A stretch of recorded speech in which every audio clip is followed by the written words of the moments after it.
Nama saya Zarfan Nirullah. Saya adalah lulusan dari Universitas Gunadarma tahun 2016.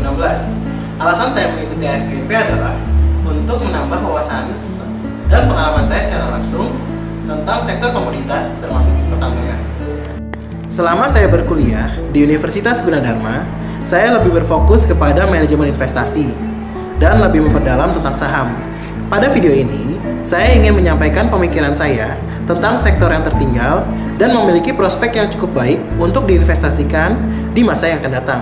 Sektor apakah itu? Yuk kita lihat. Sektor yang tertinggal itu adalah sektor perkebunan, termasuk kelapa sawit. Kenapa sih kelapa sawit?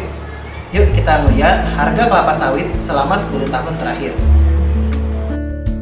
Kita dapat melihat pada grafik harga kelapa sawit 10 tahun terakhir telah mencapai titik tertingginya pada tahun 2011 yang mencapai 1.200 US dollar per metrik ton. Sedangkan pada akhir tahun 2015 harganya turun dengan signifikan hingga di bawah 600 US dollar per metrik ton. Yang kedua, mulai membaiknya harga kelapa sawit selama 1 tahun terakhir. Berdasarkan data yang saya dapat dari Trade Economics, menyatakan bahwa pertumbuhan palm kernel oil telah bertumbuh sebanyak 79,95% selama 1 tahun. Sedangkan year to date-nya telah bertumbuh sebanyak 60,63%. Sedangkan untuk palm oil telah bertumbuh sebanyak 43,21% selama 1 tahun.